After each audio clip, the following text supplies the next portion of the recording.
दोस्तों नमस्कार, स्वागत है आपका परीक्षा खबरी में। और आज है 16 अगस्त 2020। महत्वपूर्ण परीक्षाओं जुड़ी खबरें और करंट अफेयर्स सुबह के वीडियो में देखते हैं। आज खंड शिक्षा अधिकारी का एग्ज़ाम है, परीक्षा है उनकी, इसीलिए कल रात में मैंने क्रैश कोर्स जो यूपी पीसीएस प्रीलिम्स का है 9 बजे जो मेरा शुरू हुआ है, वो मैंने वीडियो कल नहीं दिया था। तो आप लोग जो बीईओ वाले हैं उनको अगर सुन रहे हैं तो भी, नहीं सुन रहे हैं तो भी, ग्रुप में तो हमने कह ही दिया। आपको ढेर सारी शुभकामनाएं, तहे दिल से आपको भगवान से मेरी प्रार्थना रहेगी कि आप लोगों को सफल बनाएं, आप सभी सफल हों, ठीक है। आपकी मेहनत का आपको उचित फल मिले। दोस्तों आज हम साप्ताहिक नहीं दे रहे हैं, साप्ताहिक कल देंगे, ठीक है ना। साप्ताहिक वाला जो मैं हर रविवार को देता हूँ आज न देकर कल दूंगा। आज केवल आज का अर्थात 16 अगस्त का ही करंट अफेयर्स आप देखेंगे। तो नीति आयोग ने लॉन्च किया Atal AI artificial intelligence step up module. Atal innovation mission NITI Aayog ने, अटल इनोवेशन किसने चलाया था? नीति आयोग ने चलाया था, ये तो आपको पता ही होगा। नासकॉम के सहयोग से छात्रों के लिए मिशन अटल एआई स्टेप अप मॉड्यूल शुरू किया है। ATL AI step up module किसके साथ? नासकॉम के साथ मिलकर के नीति आयोग ने। देश भर के विद्यालयों में आर्टिफिशियल इंटेलिजेंस शिक्षा और नवाचार को अगले स्तर तक ले जाने के लिए इसे लॉन्च किया गया है, पहली बात। दूसरी बात है, यह मॉड्यूल AI को अर्थात आर्टिफिशियल इंटेलिजेंस कृत्रिम बुद्धिमत्ता को भारतीय कक्षाओं में लाने के लिए अगला कदम है। फरवरी 2020 में लॉन्च किए गए आर्टिफिशियल इंटेलिजेंस आधारित मॉड्यूल के बाद यह दूसरा आने वाले समय में जो शिक्षा नीति हमारी जिस तरफ बढ़ रही है, आप देखेंगे स्कूली बच्चे रोबोट का प्रयोग करेंगे, रोबोट छोटे छोटे बनाएंगे। रक्षा मंत्री ने सृजन पोर्टल लॉन्च किया, तो याद रखिएगा किसने लॉन्च किया? रक्षा मंत्री ने। तो रक्षा मंत्री श्री राजनाथ सिंह ने एक पोर्टल सृजन लॉन्च किया है, जो one stop shop online portal है, जो विक्रेताओं को स्वदेशीकरण के लिए सामान लेने की सुविधा प्रदान करता है। याद रखिएगा, इससे उद्योग भागीदारों को रक्षा क्षेत्र में आत्मनिर्भरता के लक्ष्य में सक्रिय भूमिका निभाने में मदद मिलेगी। रक्षा उत्पादन विभाग ने इस स्वदेशीकरण पोर्टल सृजन डिफेंस gov.in को विकसित किया है। किसने? रक्षा उत्पादन विभाग ने। रक्षा कर्मियों के लिए 84 वीरता पुरस्कारों की घोषणा की गई।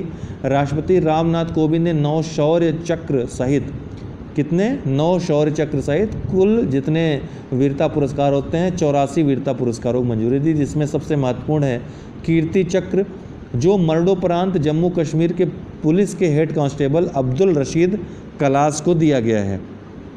सेना से जिन्हें शौर्य चक्र से सम्मानित किया गया, देखिए सेना में जिसे शौर्य चक्र से सम्मानित किया गया है, विशेष बल से जो सेना का विशेष बल है, कृष्ण सिंह रावत, मेजर अनिल उर्स और हवलदार आलोक कुमार दुबे हैं। तो हालांकि ये इतना महत्वपूर्ण तो नहीं है, अभी तक नहीं पूछा है, लेकिन याद रखिएगा, लेकिन ये महत्वपूर्ण है, कीर्ति चक्र पूछ सकता है। आयुष मंत्रालय ने शुरू किया 3 महीने का अभियान। 3 महीने का अभियान आयुष मंत्रालय ने एक वेबिनार के जरिए आयुष फॉर इम्यूनिटी पर 3 महीने का अभियान शुरू किया है। यह सस्ती और आसान प्रथाओं के बारे में जागरूकता बढ़ाने के उद्देश्य से है, जो प्रतिरक्षा को बढ़ाने और किसी भी बीमारी को रोकने के लिए अपनाया जा सकता है। इसका नाम क्या है? आयुष फॉर इम्यूनिटी नामक इस अभियान की शुरुआत एक वेबिनार के माध्यम से की गई, जिसमें 50,000 से अधिक लोगों की भागीदारी देखी गई। 74वां स्वतंत्रता दिवस मनाया गया इस बार, आपको पता है। इसमें जो आपको बात याद रखनी है कि प्रधानमंत्री नरेंद्र मोदी ने भारत के 74वें स्वतंत्रता दिवस के अवसर पर राजसी लाल किले से राष्ट्र को संबोधित किया। आयोजन के दौरान उन्होंने एक राष्ट्रीय डिजिटल स्वास्थ्य मिशन भी शुरू किया, ये याद रखिएगा, राष्ट्रीय डिजिटल स्वास्थ्य मिशन भी शुरू किया। हालांकि जो बातें इन्होंने कही हैं उन पर हम विशेष चर्चा करेंगे एक वीडियो में। गार्ड ऑफ ऑनर की कमान लेफ्टिनेंट कर्नल, ये महत्वपूर्ण है, गार्ड ऑफ ऑनर की जो कमान, जो गार्ड ऑफ ऑनर देते हैं, उसकी कमान किसके हाथ थी? लेफ्टिनेंट कर्नल गौरव एस येवलकर ने संभाली थी। 15 अगस्त 1947 को भारत एक स्वतंत्र राष्ट्र बना था, आपको पता है। भारतीय ओलंपिक टीम को कौन प्रायोजित करेगा? तो प्रायोजक, मुख्य प्रायोजक कौन बन गया है? आइनॉक्स समूह बन गया है भारतीय ओलंपिक टीम का मुख्य प्रायोजक। आइनॉक्स समूह पुनर्निर्धारित टोक्यो ओलंपिक के लिए भारतीय टीम का आधिकारिक प्रायोजक होगा। आपको पता है 2020 में टोक्यो में ओलंपिक होने थे, लेकिन अब ये 2021 में होंगे। तो अब प्रायोजक कौन होगा भारतीय ओलंपिक टीम का? आइनॉक्स समूह। कोविड-19 महामारी के कारण टोक्यो ओलंपिक 2021 में पुनर्निर्धारित किया गया और वह अब 23 जुलाई से 8 अगस्त 2021 से आयोजित किया जाएगा। तो 23 जुलाई से 8 अगस्त 2021 में होगा। साझेदारी के हिस्से के रूप में यह अपनी मनोरंजन कंपनी आइनॉक्स लेजर लिमिटेड के माध्यम से टीम के प्रचार का भी समर्थन करेगा, जो देश में मल्टीप्लेक्स की इस श्रृंखला का मालिक है।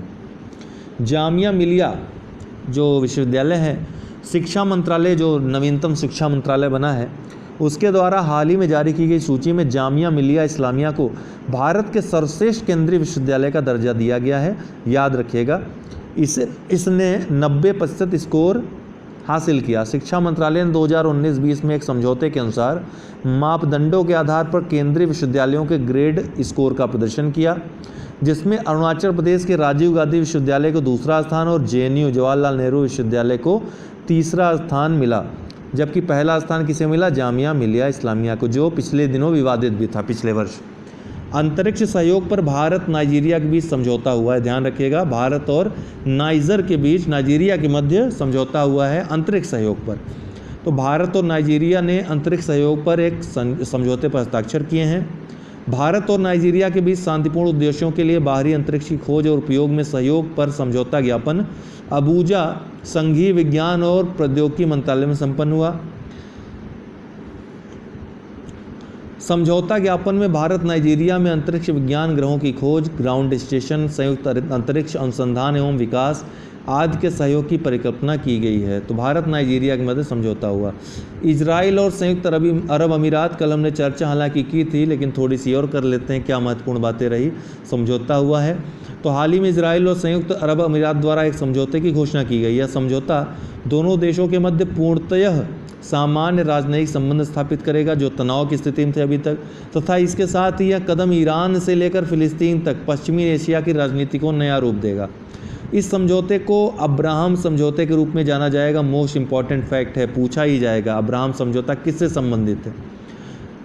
इसमें जो महत्वपूर्ण बातें थी, त्रिपक्षीय समझौता है। यह समझौता हाल ही में इजराइल, संयुक्त अरब अमीरात और अमेरिका के मध्य हुई लंबी वार्ताओं के परिणाम स्वरूप संपन्न हुआ है। दूसरा है, समझौते के तहत इजराइल ने वेस्ट बैंक के अधिकार वाले क्षेत्र पर कब्जा करने पर रोक लगाने के लिए सहमति व्यक्त की है। ठीक है, तो ये महत्वपूर्ण बात है। तीसरा, इस समझौते में क्षेत्रीय शक्ति ईरान का दृढ़ विरोध किया गया है।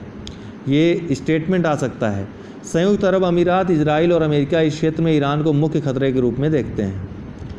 स्वास्थ्य पोर्टल क्या है? तो इसे जनजातीय मामलों के मंत्रालय द्वारा हाल ही में शुरू किया गया है। स्वास्थ्य, यह ऑनलाइन पोर्टल वन स्टॉप समाधान के रूप में कार्य करेगा तथा जनजातीय स्वास्थ्य और पोषण से संबंधित सभी सूचनाओं को प्रदान करेगा। इस पोर्टल का प्रबंधन जनजातीय कार्य मंत्रालय के उत्कृष्टता केंद्र सेंटर ऑफ एक्सीलेंस के द्वारा किया जाएगा। राष्ट्रीय स्वास्थ्य प्राधिकरण क्या है? तो यह भारत की प्रमुख लोक स्वास्थ्य बीमा योजना आयुष्मान भारत प्रधानमंत्री जन आरोग्य योजना के कार्यान्वयन है। तो एक शीर्ष संस्था है राष्ट्रीय स्वास्थ्य प्राधिकरण। इसका गठन राष्ट्रीय स्वास्थ्य एजेंसी के स्थान पर किया गया है। पहले जो राष्ट्रीय स्वास्थ्य एजेंसी थी उसके स्थान पर राष्ट्रीय स्वास्थ्य एजेंसी 23 मई 2018 से एक पंजीकृत सोसाइटी के रूप में कार्यरत थी। राष्ट्रीय स्वास्थ्य प्राधिकरण के अध्यक्ष केंद्रीय स्वास्थ्य एवं परिवार कल्याण मंत्री होते हैं। मोस्ट इम्पॉर्टेंट है, ऑप्शन में प्रधानमंत्री भी देगा, तो ये आप याद रखिएगा कि केंद्रीय स्वास्थ्य एवं परिवार कल्याण मंत्री इसके अध्यक्ष होते हैं। दोस्तों, आपको बताना चाहता हूँ कि अनअकैडमी लर्निंग ऐप पर आप प्लस कोर्सेज सब्सक्रिप्शन ले सकते हैं।